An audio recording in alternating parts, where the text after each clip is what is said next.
Welcome to A Fine Time, The Nanny Revisited. This is a podcast about The Nanny, where we recap each episode and then discuss, sharing our own unique take on each episode.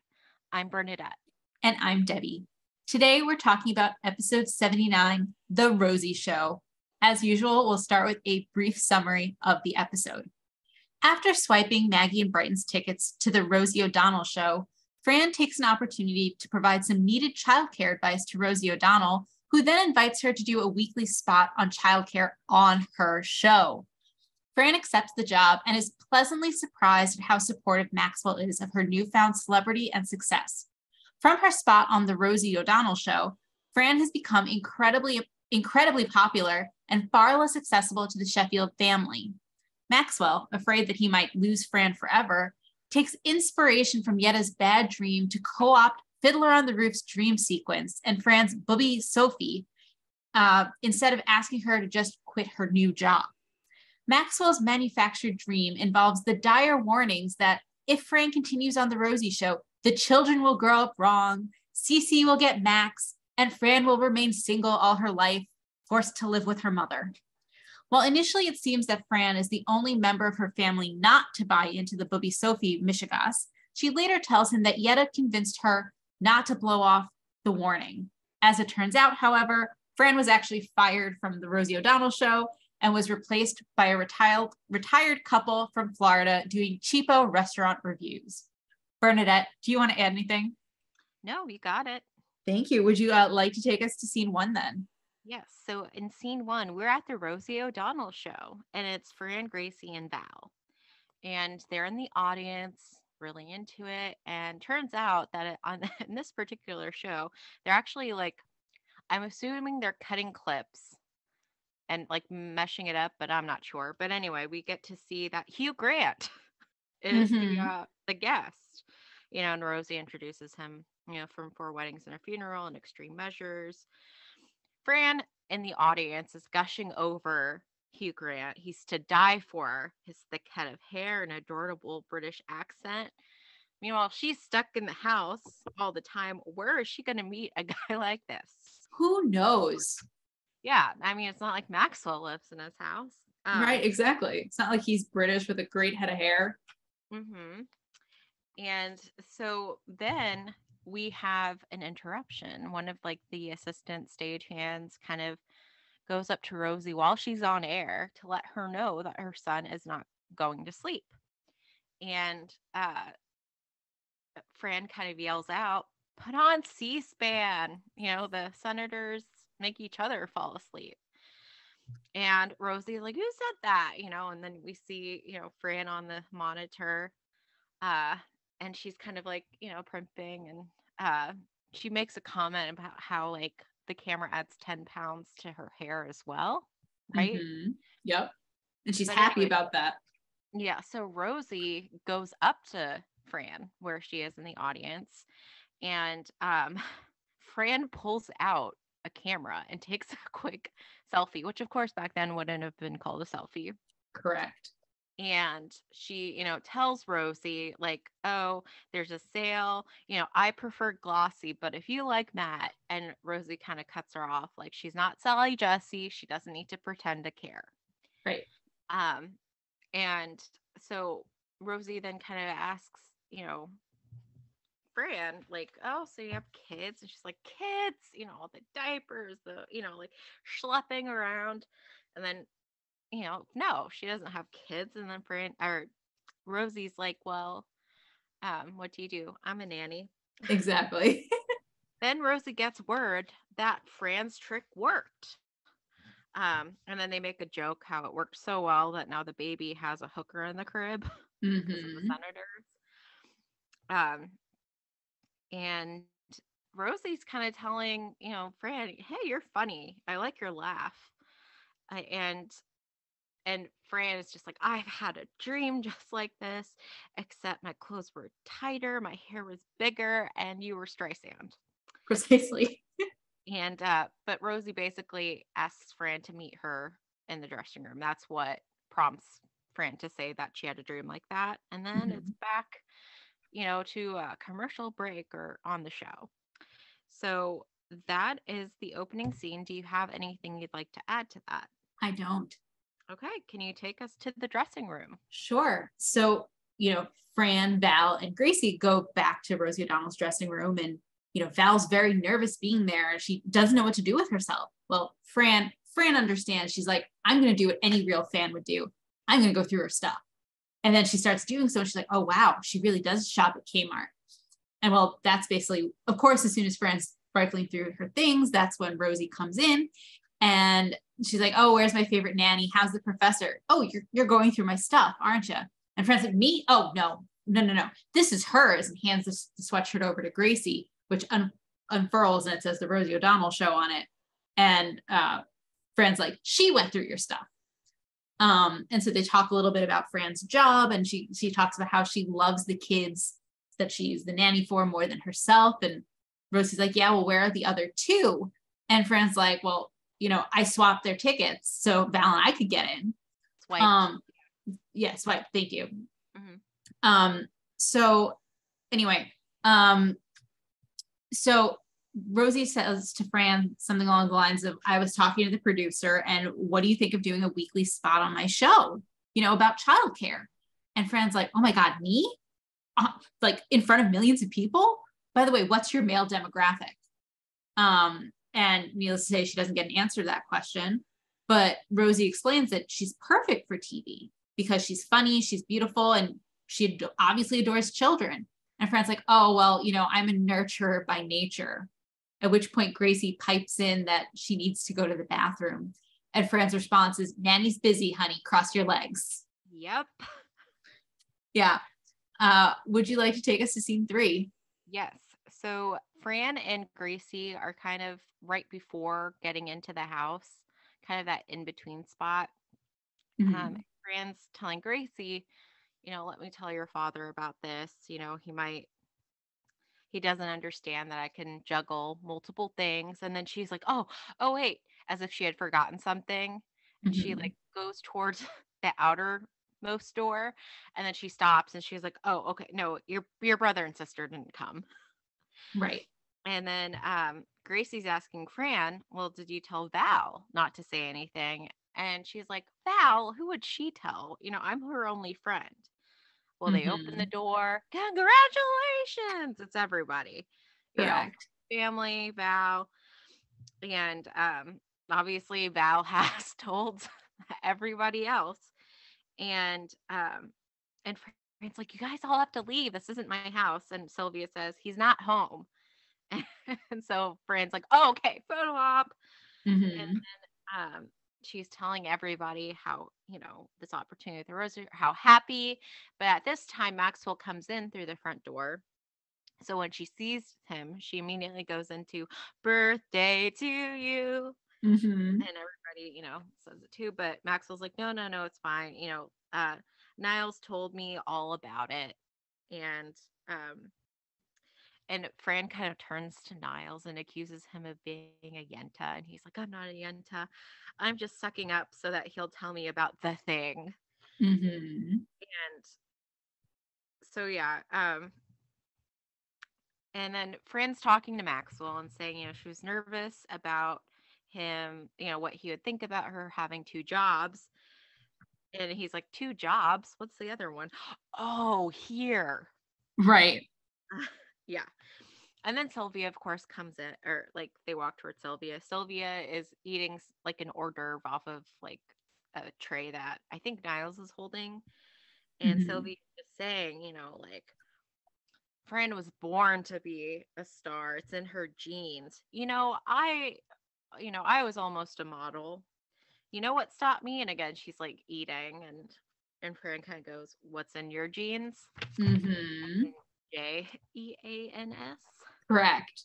And anyway, they kind of move on from that conversation though, but Maxwell is talking about, how he's supportive and, they're friends.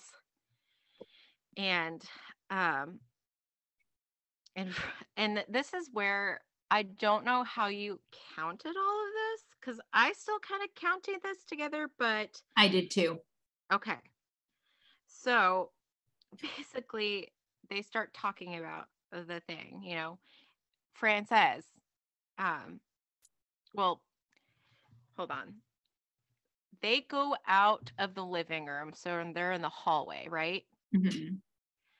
And they're talking about this, and they kind of start raising their voices. And again, Fran says the thing, and there's a pause, like it's freeze framed, and we get Niles's voiceover, which is kind of funny given he doesn't know what it is, but he's like, the definition of the thing.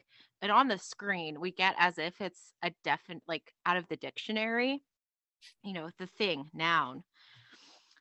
When Maxwell told Fran he loved her on the way back from Paris, then took it back. And then, you know, it unfreezes. And, you know, Maxwell's trying to tell Fran shouldn't dwell on the past. And then she's like, yes, they do. My people, we appreciate Hogan's heroes, but that doesn't mean we'd buy a Mercedes. Well, okay, maybe we would, but we'd never fly on Lufthansa unless we had miles. And at this point, Niles kind of walks in and he's like, "What are you guys doing, airing your dirty laundry in private? Why don't we go into the office to be more private?" And he's like obviously hoping to be a part of this, but they close the door in his face. So he kind of yells to them, "Speak into the flowers." Yeah. So yes, this is the thing has come up. Yes, is there it has. anything you'd like to add to this scene? No. Okay. Will you like it to take us to Scene Fran's 4. adventures on the Rosie Show? I would love to. So now we actually get to see Fran and her star rising. We see her on the Rosie set, and Rosie introduces her, "Please welcome America's favorite nanny, Fran Fine." And she's like, "All right, this is your first letter right now." And this is the letter. "Dear Fran, my son sits too close to our television set when he's watching. What should I do? From Marion in Dayton, Ohio." And Fran's reaction is not what I would have expected, and probably not what you would have expected, but, "Oh, well, Mary, here's the thing. Get a bigger TV. That way his head will be comparatively smaller and won't block your view, honey." And so we sort of start this like montage except it's not really a montage. It's a little faster, or the clips are a little longer. We see her like coming out of like where they taped, and she's holding a kid, and she's very excited until, the kid probably wet its diaper and possibly wet her zebra print jacket. Yeah. Then we see her back on the, Rosie O'Donnell set, and there's a letter from Jackie Hall in New Jersey. "Dear Fran, I choose not to breastfeed, but my husband thinks I should. What should I do?" And Fran's response, "Well, that depends, Jackie. Do you have any children?" And then like we see like Fran and Rosie O'Donnell having fun, like flinging things into the audience. We see Fran signing autographs, near a limo, and they're photographers. Everyone's taking a picture, and it's like a crowd shouting, vying for her attention. She's like, "I can do no more. I can't do any more. Oh, all right, one more." She signs it for a little boy, I think it is. And then she says, "Thank you. Goodbye, everyone. I love you." And she gets in her limo and drives off. Yep. Do you want to add anything? No, you did a great job summarizing Thank you. that. Would you like to take us to the office? Yes. So we're at the office, and Maxwell and Cece are there, and Cece's kind of, "Oh, it's so nice, that Nanny Fine's doing the little talk show." And she's obviously trying to sidle up to Maxwell. "We have so much more time together. Our relationship has grown leaps and bounds." And she's kind of like trying to lean back onto him, but he moves at that time and he falls backwards and walks. He's moved because Nanny Fine has walked in. And Correct. Maxwell's so happy to see Fran. It's like, "Oh, hi, like, I love it, like, can we kibbutz? I love it when we can kibbutz." Kibbutz, sorry. It's okay. Kibbutz is where the Sheffield family went with Yes. Maggie. Yes. Kibbutz is what Maxwell wants to do. Yes. And so Fran, though, starts talking about how she feels guilty, and not the low level, guilt that all Jews feel, apparently. Right. And she's talking about, how she's, the Well, anyway, Maxwell's trying to like make nice with her, and like, when you're famous, don't forget about us, but you might want to, there's a couple of little things you might want to forget about. And she's kind of like, no, no, no. We'll always have Paris. Correct. Not gonna let that go. No. So, let's see. So there is, I'm trying to remember, place of business. What is So that? yeah, so Cece says Nanny Yes, fine. Cece. Yes, it's Cece who is trying to tell Fran, please, this is place of business, as she sprays perfume down her shirt, like towards her bra. Correct. And, but Fran starts talking about how, like, like there's she needs to get back to Procter and Gamble, Gerber, uh, Pampers. Pampers. And she's like, what does national spokesman even do or mean? Uh, and she's like, I'm too nice, to negotiate and stuff. Well, so Cece says they get Yeah. their best friend Cece to be their agent. Yes. And then Fran says, I'm too nice to negotiate. I need, someone who's ruthless, blood-sucking leech on my side. Correct. And Cece sticks her hand out for a handshake. I'll take that as a yes. And as Cece, as they're leaving, what does a, what does an agent do? How much of a cut? Oh, you don't know? 50%. And at that point, Maxwell's like, Cece? Okay, 40%. Right. And they walk out kind of arm in arm, and Niles makes note of it, like Miss Babcock and Miss Fine walking arm in arm out. Isn't this a biblical sign of the apocalypse? Mm-hmm.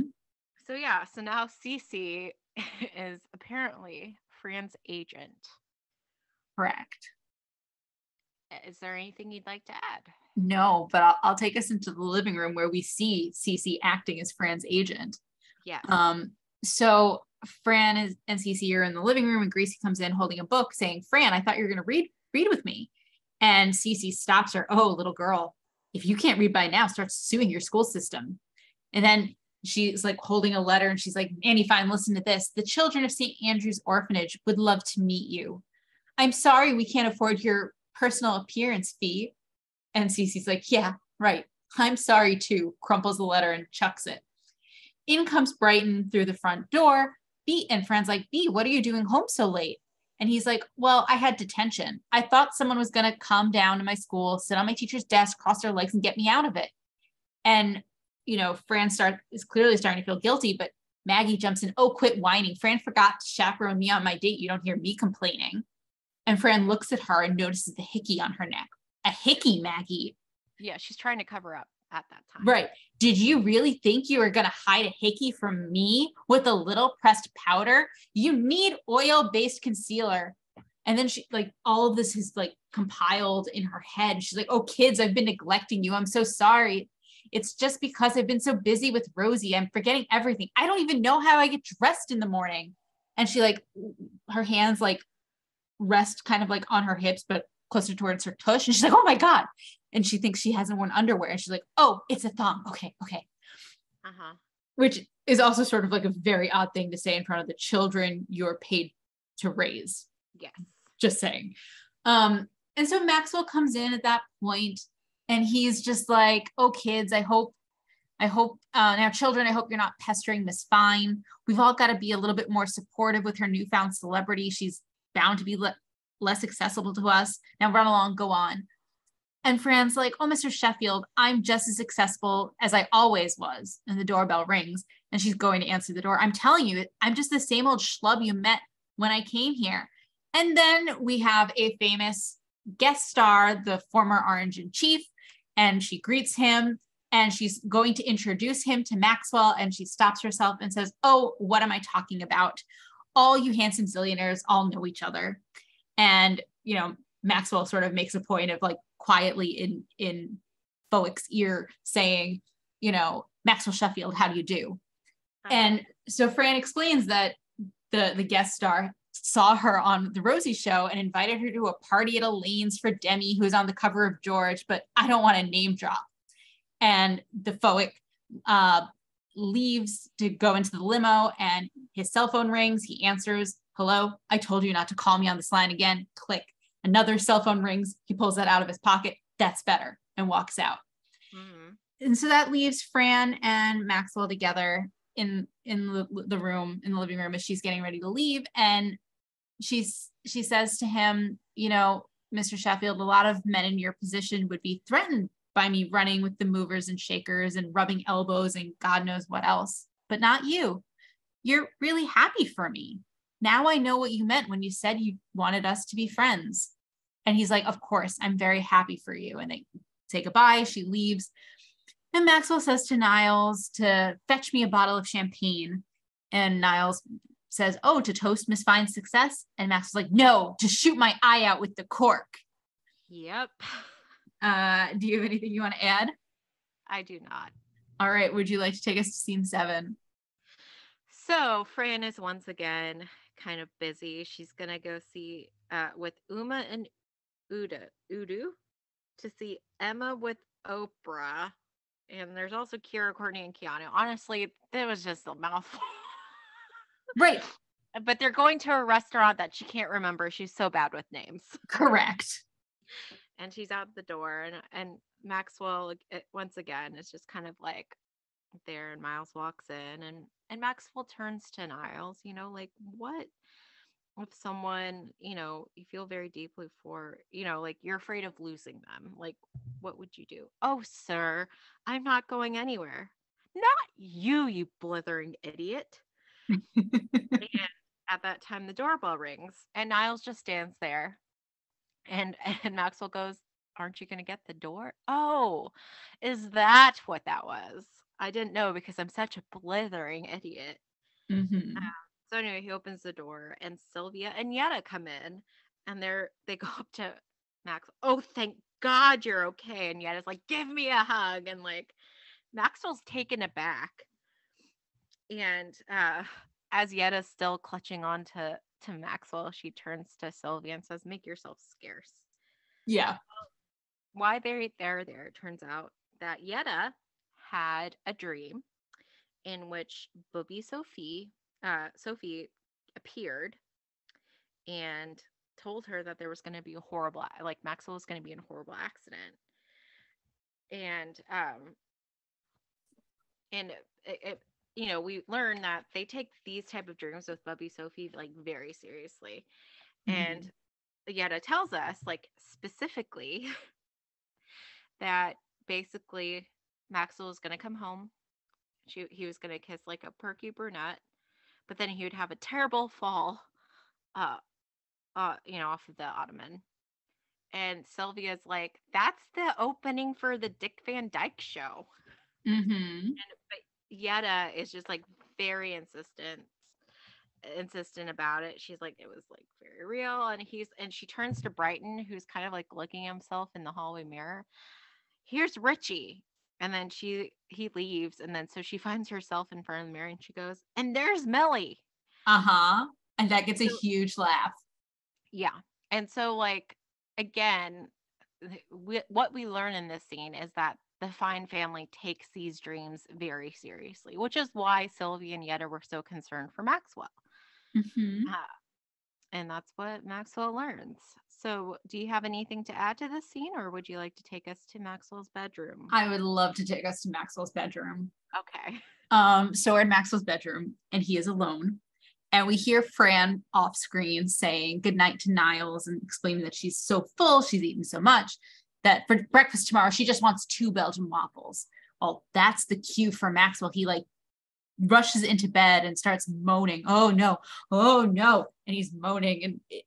And Fran comes in and he's like lying, kind of thrashing a little bit in his bed and continuing to moan. And she's like, Mr. Sheffield. And she wakes him. I put that in air quotes because we all know as the audience that he was not actually asleep. Yeah. And he's like, oh, where am I? "Oh, Miss Fine, what are you doing in here?" And she's like, "Well, I heard moaning and screaming coming from your room, and I figured I should be a part of it." Which, side note, interesting way to describe why she went in there. Well, and she also kind of gives a face. Yeah. A facial expression when she's a suggestive one. Of course, but like also one of those things that we wouldn't pick up on as children, right? Exactly. Yeah. So he tells her that he had a horrible dream. And she says, okay, calm down. Tell me what you dreamt and I'll tell you what it meant.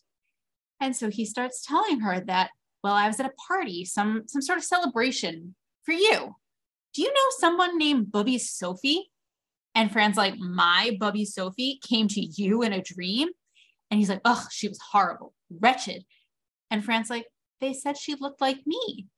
And he's like, oh, well, with a fantastic body. And she's totally satisfied by that explanation. And so he continues, anyway, we were in a cemetery. Everyone was having a great time. We were just about to toast your success when, and before I go further, it's worth noting that the scene changes. So now we're at the party, which is clearly in a graveyard. Yeah. And everyone's kind of ghoulish looking. And there's like a filter, so everything's kind of grayish. And the part that sticks in my mind is that Niles is dusting a headstone. Yes. Did you catch whose? I did not. It's Cece Beck. I thought so. That would have been my guess. He looks very happy dusting her headstone. I mean, they all kind of look a little ghoulish, right? Yeah, like, but he's very happy about it. Yeah. So in this new dream sequence, this person who looks like Fran with a slightly different haircut and covered in cobwebs and whatever, rises from the ground. Maxwell, what's this I hear about your nanny on a talk show? And everyone else is like, on a talk show? And she's like, who's the schmuck? Who let her do this to your children? To your children? With the blink, we understand you've taken back the thing. Yes, the thing. She should be so happy just to have you as a friend. Yes, a friend. And like it cuts back. Sorry, lovely listeners. I probably should have warned you that I was going to do some terrible singing on this episode. Thank you. I'm just like belting it out. And so it flips back to Maxwell's bedroom. My Bubby said that? And he responds, sounds crazy, no? And then it cuts back to the graveyard.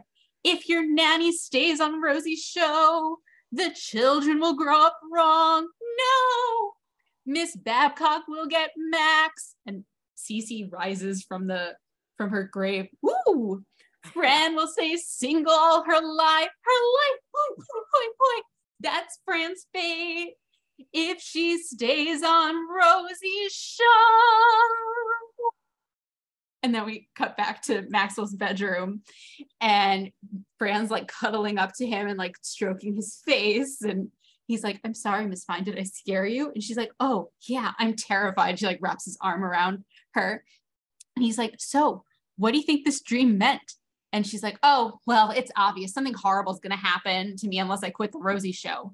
And he's like, no way. You think? You are absolutely right. And she's like, yeah, thank God I don't buy into all that Booby Sophie Mishigas. He's like, what? She's like, Mishigas, that means crap. And he's like, no, I mean, why don't you believe in Booby Sophie like everyone else in your family? And she's like, oh, you think I'm going to make a life-altering decision based on some woman I never even met who comes to you in a dream? What am I, nuts? Now, if Barbara had come to you in a dream, well, needless to say, he thinks his plan has been thwarted. Bernadette, would you like to add anything to that scene? Nope, you did a great job. Thank you. Again, I'm sorry, wonderful listeners, that you had to listen to my belting that out. No, I appreciate the enthusiasm. Yep. Thank you. All right, take us to scene 9. Yeah. So Maxwell is upset with Niles. He said, don't do funny girl with Barbara. Do Fiddler instead. Like obviously they had a conversation and Niles had told Maxwell not to do funny girl with Barbara, but to do Fiddler instead. And so now it's all Niles' fault that this plan did not work. At least that's Maxwell's view. Yes. Yes. And then, and anyway, I believe it's Niles says, just tell her how you feel. Oh my God. That's the thing. You told her how you felt and then you took it back. And of course, Maxwell's just kind of like, And then Niles dismisses it. Oh no, you would never be that stupid. Uh-huh. So yeah, so then at that point, Fran comes in and she wasn't out and about with all, the movers and shakers this time. She had been visiting Yetta. So instead of the hip crowd, she was with the hip replacement crowd. Correct. And so she tells Maxwell, I talked with Yetta and she convinced me that it was, your dream was a sign not to be in the limelight, and I'm not, and I haven't been here for the kids, and you for the kids, calm down. Like, and so she's like, so this week will be my last week on the Rosie O'Donnell show. And of course, like, Maxwell's very happy. And he leaves. What does he say to Niles before he goes? I'll be in the office and you clean it. He said, that's why I have an office and you clean it. Yes. And then he leaves and Niles turns to Fran. You got fired? Yeah. And she has a VHS that she puts in. And she's like, yeah, I got replaced by like this retired couple down in Florida who do reviews on cheapo restaurants. And they like watch it. And she's like, my parents could do better. Uh-huh. Did you recognize the people? I had a thought, but I didn't know if I was correct. Is that her actual parents? Those are her actual parents who we've seen before. Yeah. So it was her actual parents. I figured as much, but I didn't know 100%. Yeah. Is there anything you'd like to add to that scene? It's just kind of funny because like on the screen of them doing the like review, they like are discussing it's $10.95 for a full dinner. Yeah. Includes salad. Yeah. Soup, dessert. Yeah. Yeah. Coffee. And then, yeah. If you go with 4 people, yeah, you get one free. You get one dinner free. Yeah. Like they're super excited. Yeah. About the cheapo restaurant review. Mm-hmm. That's all I wanted to say. Yeah. Yeah. Do you want to take us to the last little? Sure. So the last little scene is in black and white. And everyone's sort of dressed in period garb. It's like the 60s, I think. And you know what they're referencing, right? I think I do, but I'll let you say it in case I'm wrong. That's the Dick Van Dyke Show. That's what I thought. Yes. Because like we've been hearing about the Dick Van Dyke Show throughout this episode. So Cece says that Cece anyway says, here's a sketch, boss. I got to get ready for my dream date. Oh, with who? Well, I don't know. I have to fall asleep first. And then in comes Fran. So that was Cece and Maxwell talking. Then Fran comes in and Maxwell says, hi, I'm nearly done. And she's like, oh, darling, I hope you're not upset, but I did something I wasn't supposed to. And he's like, oh, honey, it couldn't have been that bad. I mean, what'd you do? And she's like, I pushed our beds together. And he gets like a look on his face like, come on, let's go home. And as they're trying to walk out, they get stopped by Niles. Oh no, you're not going anywhere. Alan wants to know what the thing is. And the camera turns to Fran. Oh, yeah. Yeah. And like, Fran is very clearly Mary Tyler Moore, and Maxwell is Dick Van Dyke, and is like has assumed the mannerisms and way of speaking as well. Excellent. Thank you. I'm glad you've watched the Dick Van Dyke Show more than I have, so you can comment more intelligently than I could. I haven't really, but like just like it's one of those things like I've seen some like scenes in passing. You know what I mean? Mm-hmm. So anyway, that is the episode. That is the episode. Is there anything you want to talk about before we jump into our shticks? Not particularly. Do you? No, I'm okay. Okay. So favorite fashion? Do you have any favorite fashion? I actually liked Cece's outfit when she was in the office. You mean the one where she's spraying perfume down the front of her shirt? Yes. Remind us, isn't it a white button-down shirt with and it actually has a bit more like, I can't recall it has more of a deep V, I think. Correct. But she has like a little like scarf or something Around her neck, right? And then I believe it's like a black skirt. Yeah, I think that's right. I mean, it's a very simple thing, but I thought it was flattering on her. Well, that's good. I mean, she's usually a more simple dresser than Fran is. Mm-hmm. I honestly didn't notice what Cece was wearing in this episode, so I'm of no help. Yeah, it's like actually something I would wear, probably not as deep a V, but like, Fair. you know, it's a very classic. How about you? I'll say what one thing I didn't like. I didn't like Fran's hair / outfit on her second appearance, or I guess her third appearance on the Rosie Show. So like the first time she's wearing, I actually didn't like, I don't think I like anything she was wearing when she was on the Rosie Show. She had, you know, the zebra print the first time. I didn't care for that. The second time she, I think, wearing like a red and white checker box, you know, suit with a black turtleneck and a red headband. And then the third time she has her hair like totally up, but like a really big headband, like all the way around her head, with like, I think short jean. I'm not sure if it's a skirt or shorts. I didn't care for that, but I did like her shirt because we've seen that shirt as a dress before, or at least part of a two-piece set. It's like a cream base. It has a collar, and then it has circles in varying colors, and it's long sleeve. I like that shirt, but I didn't like anything else she was wearing. Did you notice that time during kind of like the montage of her appearances when she's getting into the limo?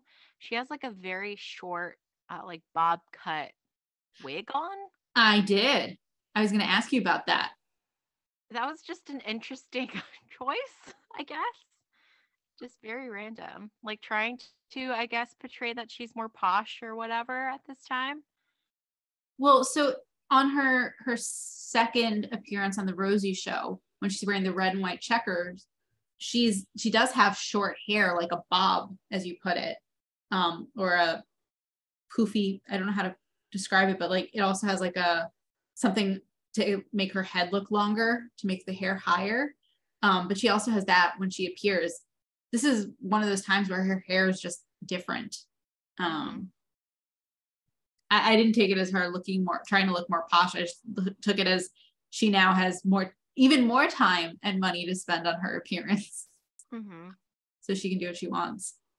But was yeah. there anything of note that you wanted to Oh, the only outfit of hers that I liked is the outfit she wears in the last scene where she tells Maxwell like she's done with the Rosie Show. She's wearing a black and white striped jacket over a black and white striped dress, but the stripes don't all go in the same direction. And I just thought she looked very svelte in it. So yeah. Nice.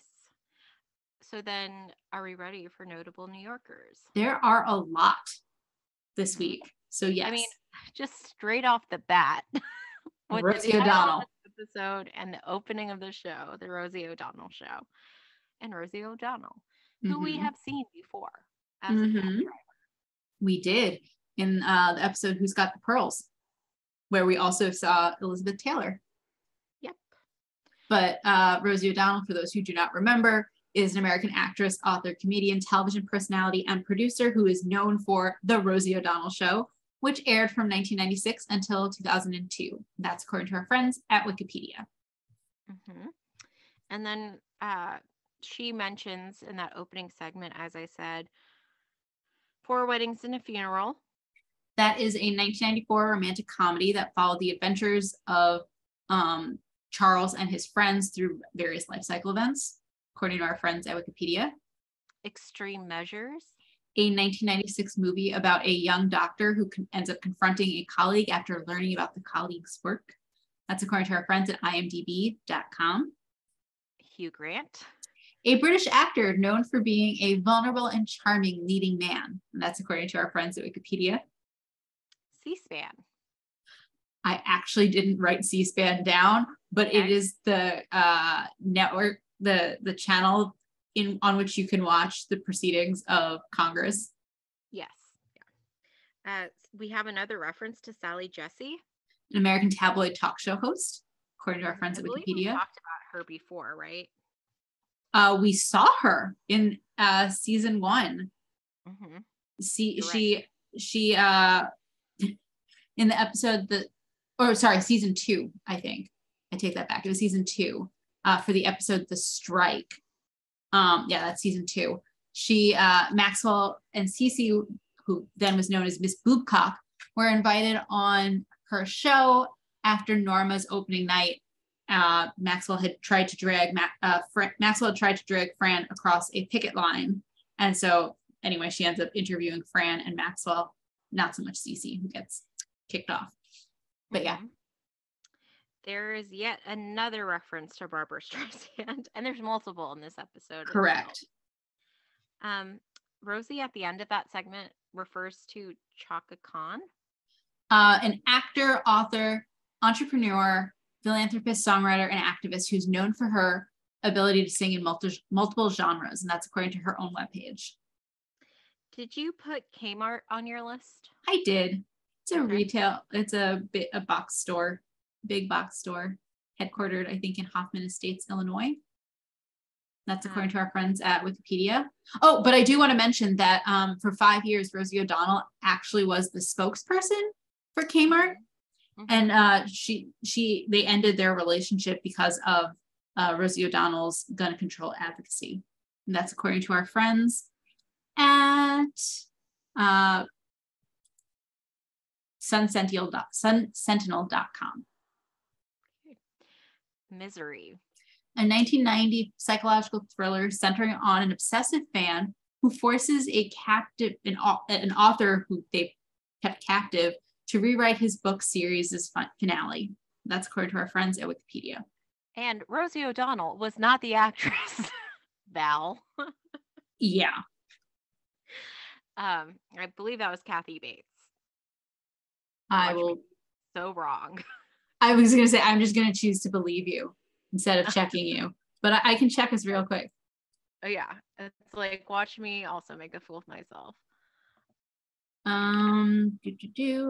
So it starred James Keenan. You are correct. And Lauren Bacall, Richard Farnsworth, and Frances Sternhagen. Yeah. I got very excited because I confused Lauren Bacall for someone else. So it's fine. Because then Val does mention James Caan. Correct. James Caan, an American actor who is known first for his role as Sonny Corleone from The Godfather. That's according to our friends at Wikipedia.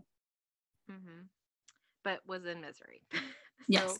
So Val got the leading male. She did not get the leading female. Okay. Sorry. Can I jump in? Yeah. So in the first scene, there was also a reference to Pathmark. So Pathmark was a supermarket chain that from 1968 until 2015 operated stores throughout the Northeast United States. It actually has apparently relaunched as a single standalone store in Brooklyn in 2019. That's according to our friends at Wikipedia. I just thought that was interesting. Yeah. So Hogan's Heroes. Yep. It's an American sitcom set in a Nazi prisoner of war camp during the Second World War, and it aired from 1967 until 1971. That's according to our friends at Wikipedia. Fran also references Mercedes, which is a German luxury car company that produced many armaments for the Nazi government during World War II. That's according to our friends at mercedes-benz.com. I'm totally going to mispronounce the German airline name. Can you pronounce it? Lufthansa. Thank you. So it is a German airline that had close ties to the Nazi Party when it was known as Deutsche Lufthansa. And that's according to our friends at Wikipedia. Mm-hmm. Would you like to continue or shall I? Yeah, no, I can pick up if you. Sure. So we have the line, "We'll always have Paris." That, of course, is a famous line from Casablanca. You are correct. I think we've talked about Casablanca before. Maybe. I truly don't remember. It's such a iconic film. Yes, it's a classic. And then, of course, we have the various child care related companies, Procter and Gamble, which is larger than just childcare, but Gerber, Pampers. Mm-hmm. And I didn't know if you got into like the apocalypse or not. I did not. Okay. Should I have? No. Okay, cool. No. It's just a a throwaway line. Now we have a lot. Obviously, when Friends stars rising, we have the Foic. Mm-hmm. We're not going to get into him. Correct. But then we have a lot of name drops with just first names. So like it's a little like some of them we can kind of tell, right? But some of them I'm not quite sure. So the first kind of like full sentence kind of thing we have is going to Elaine's for Demi, who's on the center of George. Cover of George, but yeah. Cover of George. And so, like, I, again, assume Demi Moore. I did as well. She's an American actress who made her debut in 1981, who is known for her breakthrough starring role in Ghost, which was the highest grossing film of 1990. And that's according to our friends at Wikipedia. Mm-hmm. Elaine's? No idea. Okay. And then cover of George. George was a magazine that focused on politics' lifestyle.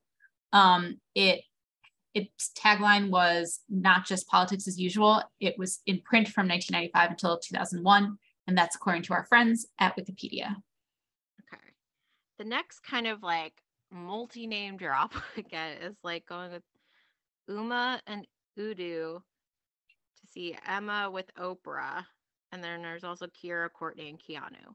So Uma, I'm assuming is Uma Thurman. I made that same assumption. An American actress and former model who rose to prominence following her role in Pulp Fiction in 1994. That's according to our friends at Wikipedia. Okay. Udo, no idea. I'm lost too. I thought it was Uda, but oh yeah. Either way, still don't know. I don't know. Because like the only thing I can kind of see is that UDU is like some type of like it's related to it says it's a plosive aerophone and an idiophone of the Igbo of Nigeria. I don't know what that means, but anyway. Could it have been Uda Thera Hagen? I'm just like literally typing things into Google, seeing what I can find. Okay. She was a German American actress, but she's significantly older in that she was born in 1919. Oh, I don't know. Lovely listeners, if you know what this reference is, please tell us. Yes, thank you. We would really appreciate it. So then there's Emma. And for me, my brain goes to Emma Thompson, but I don't know if it's a different Emma. Yeah. My mind goes to Emma Watson, who clearly would not be the reference. So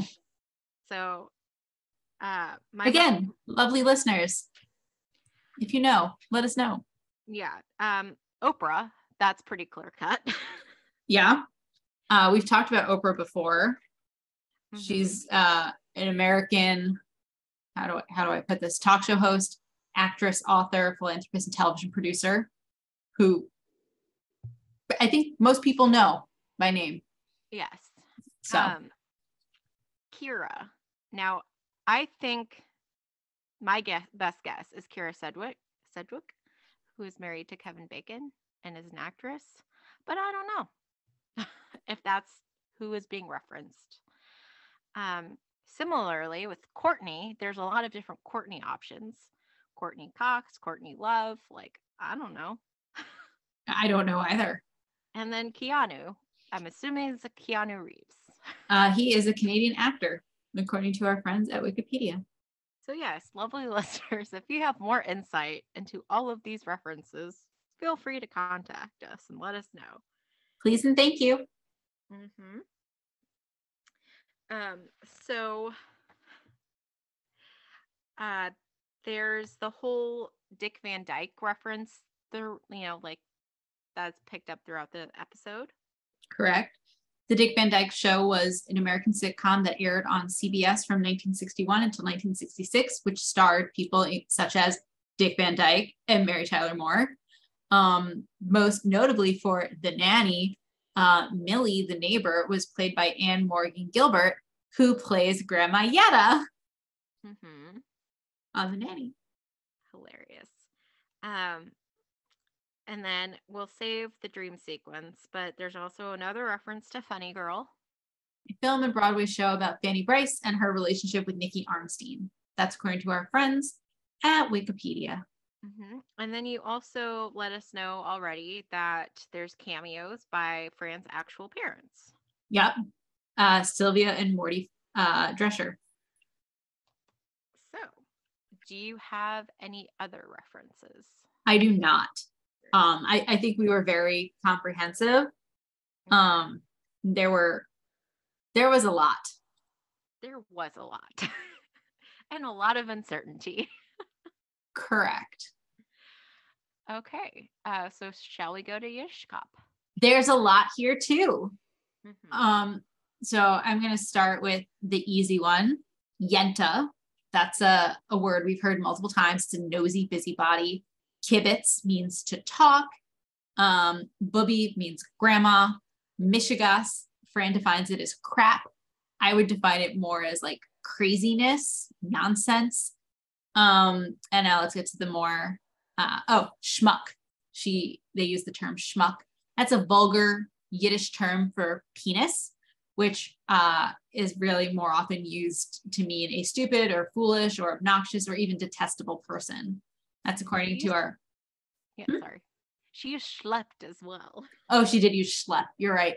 That's to trek arduously. So Fiddler on the Roof is the big one, obviously. Maxwell borrowed the dream sequence, but before I get to that, Fiddler on the Roof, for those who do not know or have not listened to our previous podcasts, is, and I'll quote our friends at myjewishlearning.com. They have a whole article on Fiddler on the Roof, the Jewish musical of all Jewish musicals, which tells the story of Jewish traditions tenaciously clung to in the face of adversity. I thought that was just a great description of Fiddler on the Roof. It's a musical, wonderful, highly recommend. People should see it. The parody here in The Nanny is of Tevye's dream in Fiddler on the Roof, which he does basically what Maxwell did. He lies down, pretends to be asleep, pretends to have a nightmare, gets woken up, and tells in Fiddler on the Roof his wife Golda that he's had this horrible dream, which he tells her about. It becomes this dream sequence where and he uses it to convince his wife to let their oldest daughter get out of an engagement that he just arranged with a wealthy butcher, so she can marry the poor tailor who she loves.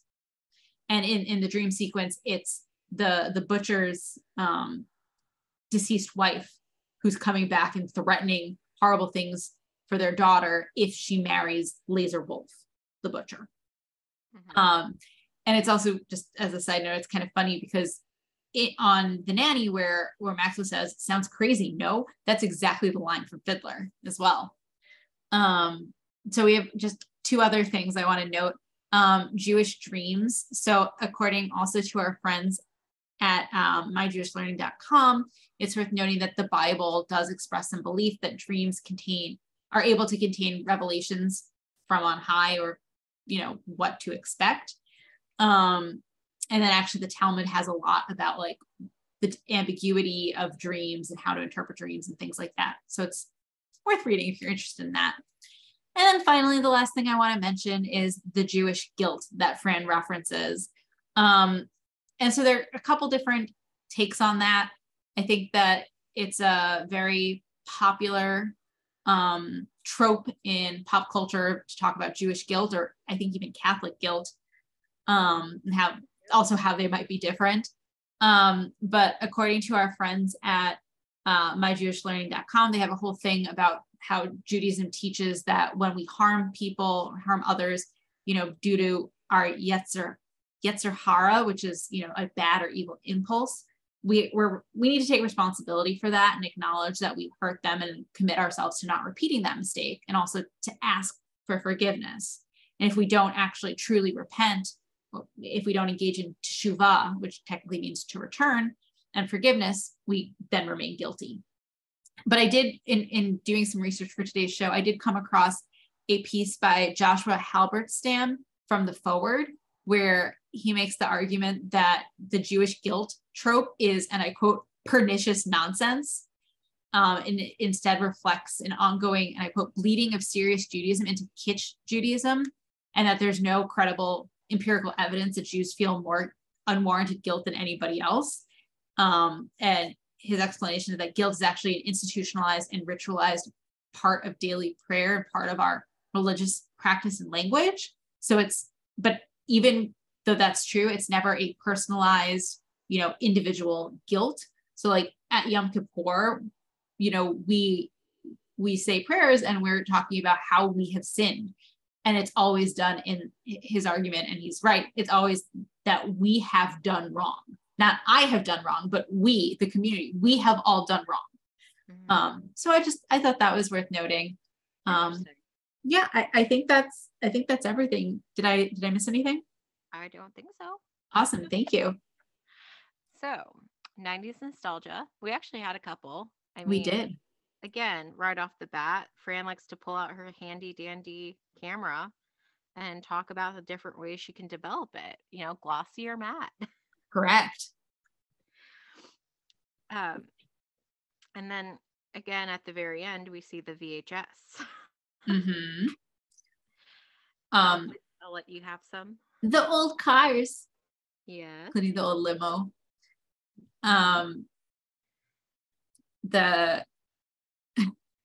The idea of having people write in and mail actual letters to a television show instead of just sending an email or completing an online form comes to mind.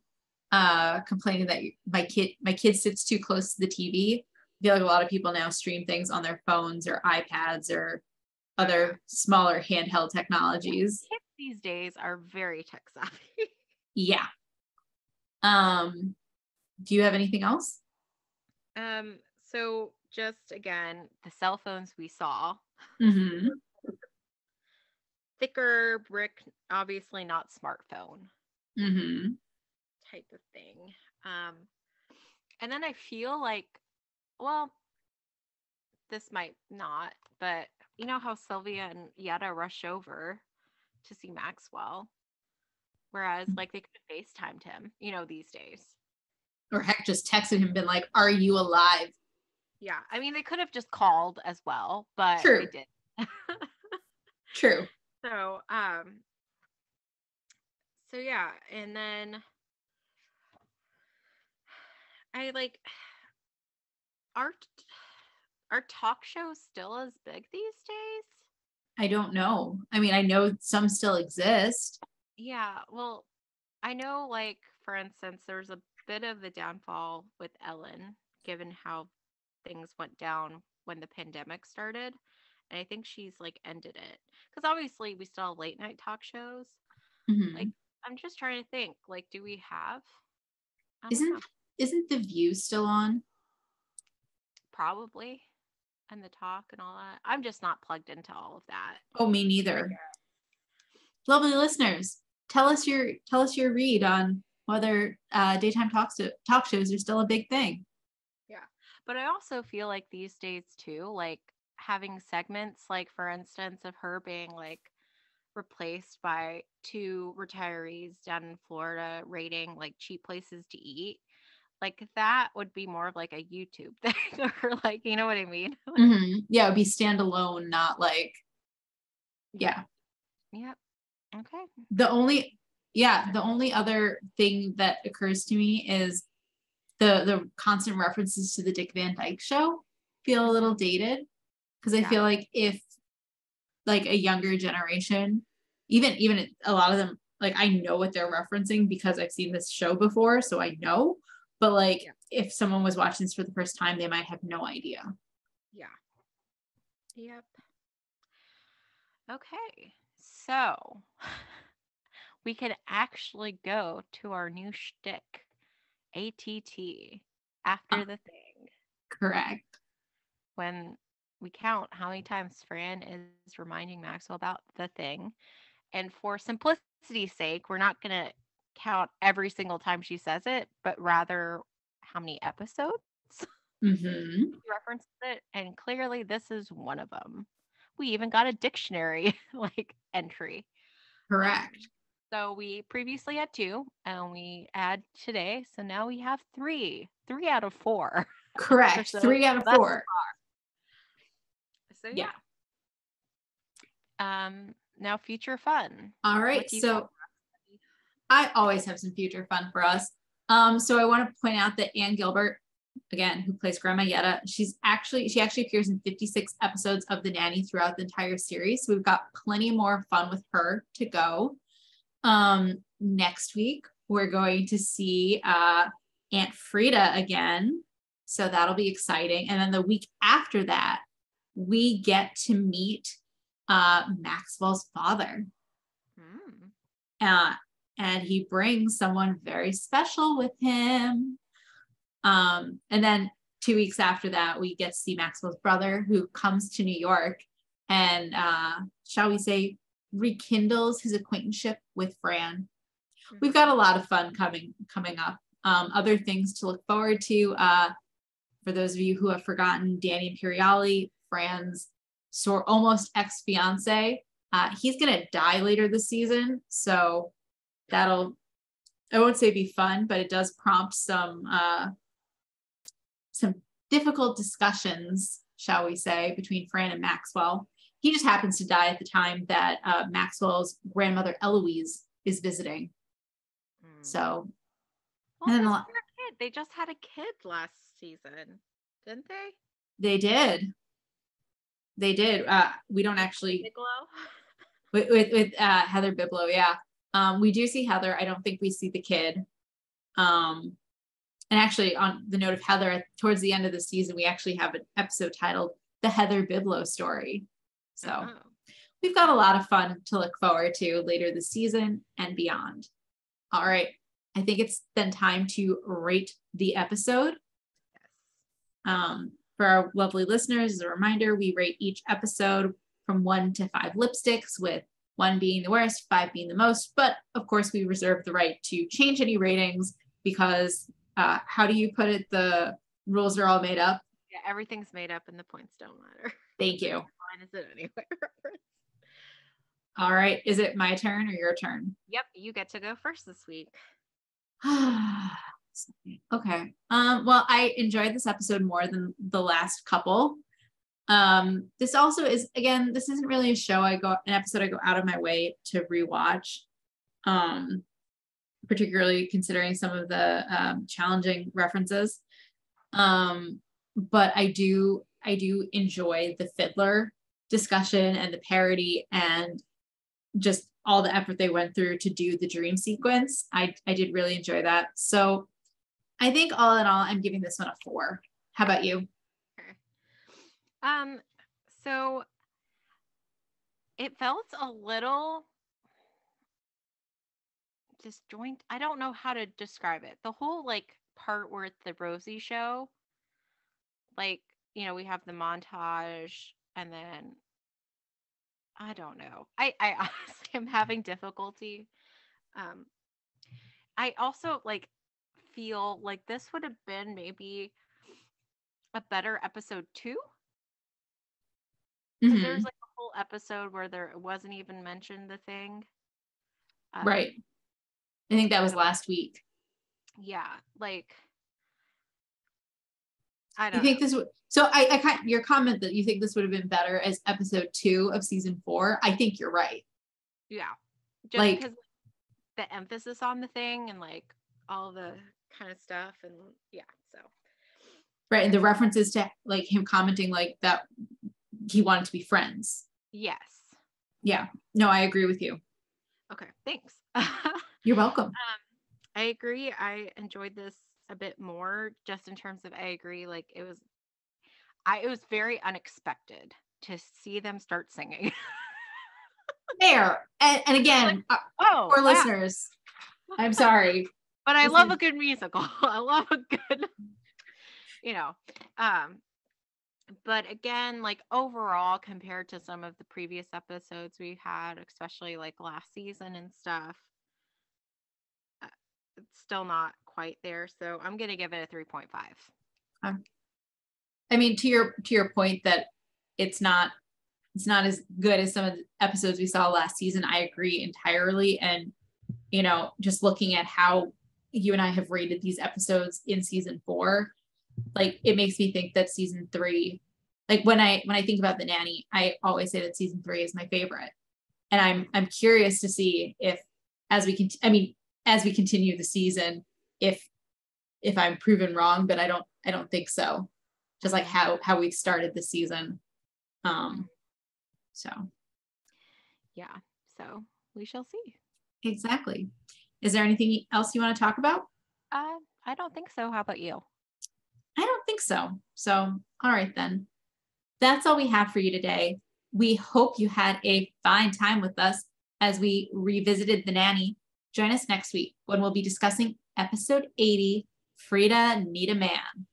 If you would like to reach us on social media, you can find us on Twitter at Nanny Revisited. You can also send us email at afinetimenannyrevisited@gmail.com. Have a great week.